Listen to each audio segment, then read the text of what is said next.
But before we get into that, what got you excited about payments? How'd you get into this? Sort of my personal relationship with payments. Yeah, let's get into it. No, and I actually think this is a safe room for it. I have been obsessed with payments, I think, pretty much my whole career. Going all the way back to university, I had an internship at a regional bank coming from the technology side. But you realize payments are just data. It's just information. And the more we can free it, the more we can shift into digital computerization, right? We can just see it happen. So my first company, startup company I had after school, was in the EDI space. It was pre-internet. Oh my God. And what we were trying to do is say, why would you ever have an invoice? You could just pay off with the bill of lading, which is why there's no invoices anymore. But it's also, if you think about it, a lot of what is smart contracts doing today. And then when we met, right, was first wave internet, a long time ago. But the idea of how is consumer behavior going to change with the technology around them, because payments is just basis of human activity. So I had a bill pay company. And as people shifted from what they were doing before into the internet, we were able to bring that, and then went from there to Mastercard. And the last one, this one, just the digitization of everything. First project I worked on was in 2005 for contactless on the MTA, the New York City system. And people thought it was a ridiculous experiment. And now we can't live without it. 80% of our payments are contactless in certain markets. You go around the world, you can do it. And all of that is built, one, on understanding it's not about the payment. It's about the context for what it enables more than anything else. And I love this show is because it's how people work together to bring these ingredients to actually do the thing that people want to do. That the payment's the unlock for you. No one's moving money for the sake of moving money. There's always a purpose. There are counterparties, there's intention.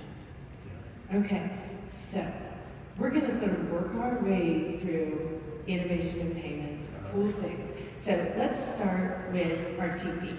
Yep. Right? So first new payments infrastructure really in a generation since ACH, which, I was in high school when that happened. That was before I became a payments nerd. So 70 countries probably around the world now have real-time payment infrastructure. Somewhere buried in Mastercard is Vocalink, which is RTP. So share with us how this audience should really think about these are different. Yeah. And how are they the same? How are they different? What is clearing and settlement and real-time payments versus sort of what the rest of Mastercard is doing? Talk to us a little bit about that. Sure, it changed a lot of things. And one of the phrases I always love is instance getting faster, which I think is fantastic. So, we're deeply, deeply invested. The clearinghouse here in the U.S., ITMX in Thailand, which I think is the third largest real-time payment system in the world, the Philippines, Peru, countries around the world, we're running the real-time payment system. And I think what you have to understand is that, to your point, it's a different environment, which is really, really good at certain things. It also allows for things like acceleration of clearing. There's settlement models which are different around the world. I think this is something people get wrong. If there's 70 different real-time payment systems, there's probably 70 different models that you really have to think about. But it'll have stressors like how do you manage that settlement position? How do you manage your counterparty risk for that? How do you really bring the right information into the systems? So you've seen things like irrefutable payments. Yeah. Great in certain environments, really bad for consumers in other environments. App scams and other things come into play. So we see it as just another rail and a tool in the toolbox that we can use to serve all kinds of new flows of markets. And some of these systems, we talk a lot about how fast they are, but they also come with a data capacity. Yeah. So how should we think about when you would use an RTP rail, when you would use ACH, when you would use same-day ACH, when would you use cards, various flavors of cards? How should we be thinking about use cases and payments and the sort of characteristics of these rails? Yeah, one of the biggest mistakes, I think we always end up doing it when you look at environments, is we think about replacement. This instead of that. Rather than saying, what is this best at and how do you apply it to it? So I'll give you my real example. If you're heading towards the tube with 300 people behind you, you got less than 200 milliseconds for that gate to open. there's great environments for that, and that's what consumers really want. Things like, zero liability make a whole lot of sense in environments. What we can see is if it's a corporate payment with a heavy data characteristics around it, really high value, there's great tools to do that, which aren't necessarily card-based payment. For retail payments, you look at bill pay and other things. So what we really want to do is say, what are the characteristics of the flow? And then what are the payment capabilities that best match that? And then you let the market, you let the consumers decide what's the best way to do it. So when people talk about replacement, it's almost like saying horseless carriages. It's not what it isn't, it's what can you do with an actual car or vehicle. And I'll just use the example because I was just there. If you think about the UK, it has open banking. It has real-time payments, and it's one of the most vibrant card markets in the world. Because we're all consumers, we're pretty smart. We're going to use the thing that works best for what we want to do. And that's the only arbitrary of what's the best thing. I agree with you, except. Okay. Except. We do this a lot. Except paper checks. I'm trying, I've spent my whole career making up for all the work I did to digitize check processing because it's so convenient and easy. But it's okay if we replace them. Yeah, we're seeing, finally those things go. It's happening. I'm working on the businesses. I'm doing the best I can. Let's shift gears. Okay.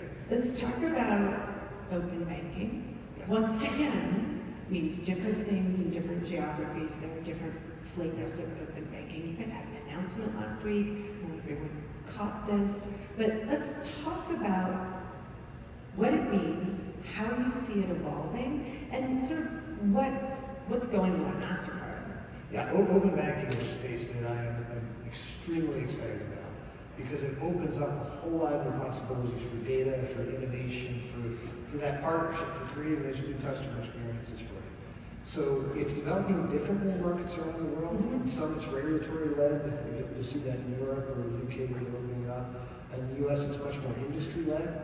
But wherever it's coming from, the value of allowing consumers better access to their information, control over their information, and the new experiences we can enable on it, it's just a whole new way to think. So what we just announced was an account opening campaign, where you can tap into the information that you already have in your banking to make it easier for you to open other accounts. So it's fully permissioned, you're completely in control, but it gives you a great convenience where you can leverage that in new ways. And getting API access into things which were previously sort of walled off or locked. It is the consumer's data. It gives you great access to that. You can build all sorts of really cool experiences around it. The other one I'd point to is payment initiation. I think there's huge benefit in open banking around that. Because one, things like strong authentication, or two, even knowing how much money is in the account before the consumer makes the commitment. You can get new experiences around that. So that's where if you look at this combination of open banking, what's going on with RTP, what's going on with the API access we can provide to that for programmable interfaces, all of that comes together to create just a really rich environment for innovation, and not necessarily to replace things we already have that work really well, but how could you solve things in new ways or do things we haven't been able to do before? And use what we've got better, smarter, with a lot more context and sort of confidence and control. Yes. Yeah, interesting. You and I have spent a fair amount of time talking about AI. Yes. Look, everyone here, we've been using AI and ML and payments for a long time and are really good at it. Really good at it. But we have some new tools, and even though an enormous, a lot of the data is structured, that's great. You can apply a lot of rules to structured data. All of a sudden, all that unstructured data, there's all these things we can do. So let's talk about this. We can take a couple minutes and talk about AI, talk about Gen AI. And I'm going to prompt you and encourage you, based on conversations we've had in the past. It's fine, it can do a lot of stuff, but I want to have a conversation about responsibly using these new tools, right? There's some nuance here, and I want to encourage you to talk about that, because I've heard you talk about it convincingly before. So I'm going to poke you a little bit. Prompting is very AI. I'm pretty good. But first and foremost, I think AI, like anything else, is something that we've been all working on for a long, long time, which is hit an inflection point. So if you go back a dozen years when we used to have rules-based systems for fighting things like fraud, or we build expert systems around very, very specific tasks, we could use great AI techniques for it. And the payments industry is kind of lucky because we've always been dealing with structured data. You have really strong signals for your training set, this is fraud or not. And so it really was just miraculous when we were able to really apply rich and deep modeling to the information we already had to do things like fight fraud. You know, the one example we just give, I think in the last 12 months, like $20 billion worth of fraud, we've stopped. And that's not the potential total, that's when they gave up and started doing something else. So all of the learnings we've had about how you take these powerful techniques and apply it to solve real business problems, and how you operationalize it and run these things at the scale that's necessary. You know, we do about 150 billion transactions a year. Every one of them is scored, evaluated, protected by AI. It's already in place. And that's what traditional. Well, yeah, there's a lot of machine learning, a lot of back propagation we do for that. Exactly. Those are the AI engines that we've been running. We're now looking at generative AI, and quickly for what you're saying, I really do think it's important in your mind to separate the two camps. One of which is all of the areas of productivity. You know, the last conversation talked about this a lot. How do you eliminate toil? How do you free people for higher value work? How do you think about the workbenches? Whether it's a software engineer, or a knowledge worker, or a sales team, or a data analyst that you can give them that can make them profoundly more productive. Because we can inject in these co-pilots or assistants and AI-based tools for that. We're seeing it in our agents, we're seeing it really across the business. But what I'm really fascinated is what we can do to make our products better. How do we make our services smart? So one quick Gen AI example that we published out, and we talked about case studies earlier. So we took a look at traditional payments data inflows and applied a recursive neural network, which is a generative technique against it, and found not only could we get about a 20% better predicting, we were predicting which merchants you might be at when you do your transactions, and sometimes it was up to 300% better. But the really cool thing is it looks like we could eliminate about 85% of false positives. Oh, wow. And that's the real benefit, because you get smarter about these things. That's more of a legitimate consumer trying to do the thing they wanted to do. It's getting out of your way and allowing more business to flow through the system. So we see the ability to generate better test data, richer cases you can do to test your systems, to have more intelligence we inject into the models. So we run about 13, 14 different AI models today in there.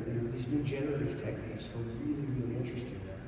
And then the last point, because you said it, much of what we've done traditionally is doing great things with structured information. Opening up all the unstructured information is new intelligence that can be injected into it for things like fraud or loyalty or new experiences. All of those things have just incredible potential. Yeah, I'm so excited about all the unstructured data. We've got, I mean, you and I have had this conversation. There are moral consequences. Yes. Like, this is a profound change. And every conference, I mean, my God, the whole exhibit hall is AI. But how are you, as an organization that plays a role in fostering trust? That's an inherent characteristic of the network. How do you guide the nodes on your network and use your role in the industry to ensure that this does not get beyond us? Yeah, I think that's incredibly important. And it is amazing how much attention and focus deservedly is there. But in my mind, when we talk about AI, you're talking about data. And data we're responsible for. And then the impact of how we use it on the people who entrusted us with that data. And I think it's one of the most important things that we do is we earn that trust. And I think in some earlier eras of technology or on social media, the tech clash was real. And I think it was deserved. We have to stay in front of this. So in, I think it was 2018, we were founding members of the Harvard Kennedy School Council for Ethical Use of AI. To understand, and we've published out and encourage your organizations to do the same. We have a Consumer Data Bill of Rights. A Consumer Data Bill Bill of Rights, which is you have the right to know what data we have for you. We will use it to make the products and services you get from us better. That we will be good stewards and protect that information. That we will think about how it's applied and the right use of the innovation for that. So we look at our models, we look at the potential impact of the models, we look at the provenance of the data that goes into those models. And it's because it's the right thing to do, but I think it's also essential because it will be good business going forward. And as consumers want to know more about who they're doing business with and how their data is being used, as good regulators justifiably around the world want to understand how this is being applied, as we use AI to make decisions which will impact people's lives, all of that becomes a tremendous obligation we have to make sure that we're thinking first and foremost about the impact of what we're doing. And one other quick thing that we see a lot, we also have to learn how to operationalize this. I think we're at a stage where people have done a lot of modeling, but really running it at payment speeds, production grade is hard to do. And I think that's going to be the whole next step of the industry. And what you'll look at is people who can operate with the data at the scale, providing the insights and services that we'll be able to, others will be able to build and incorporate into the platform. Kind of like the fraud services we provide for everyone. It's such a profoundly scale game. I think it's an important part of what we do there. And then sort of promulgating the lessons and good practices out beyond your own network. I'm mindful of time. We are not going to talk about quantum today. I'm sorry. It's one of my favorites. I know. You and I are doing a podcast about it soon, so we can do that. But what I want us to sort of wrap this up and take advantage of your gray hair and pain and suffering along the way. But I mean, you've witnessed so many different hype cycles and promising new technology and all these things. What is the framework that you use as you're looking at new technology to evaluate, like, should I take this seriously? Is this real? And at first blush, and then over time, as you're working with these new technologies and inserting them in the network, share with our audience today your framework for thinking that through. So a couple of things that I think are essential, and you're absolutely right, and we do live in an age of miracles. I mean, what is available to us now from a technology standpoint is absolutely amazing.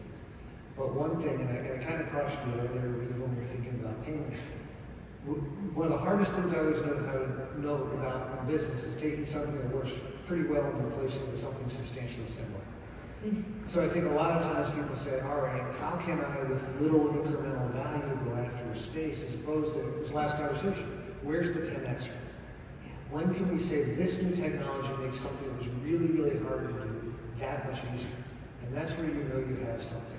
And then it's not engaging in the hype and hand-waving, the escalating conventional wisdom around it. It's actually working with it, applying it to your business. We do a tremendous amount of applied research.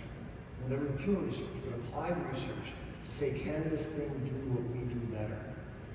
And you have to believe your own data, your own use case, what you're trying to do, regardless of what's fashionable in the industry. I know we were joking earlier. Remember, like 10 years ago, everyone had to end every sentence with "on the blockchain," and you'd be like, "Dude, you just need a ledger. You just need a database. You don't need the overhead," which led people to miss all the profoundly cool things you could do because it was a fundamentally different technology to solve the problems. So I encourage everyone. This is something I learned through my startup days, that you have to believe in something so passionately. You can really create something out of nothing through sheer force of will. But always be ready to be wrong. Always be looking at the data and always saying the only proof is, does this do something so profoundly better that people will switch their behavior to it and will create a differentiated, sustained value. And that's the whole thing. Right on time. That was a perfect close. Thank you. Thank you. Thank you so much for your time. Take care. Have a good afternoon, everyone. Thank you, Ed and Aaron. That'll do it for Tuesday's keynotes. Please make your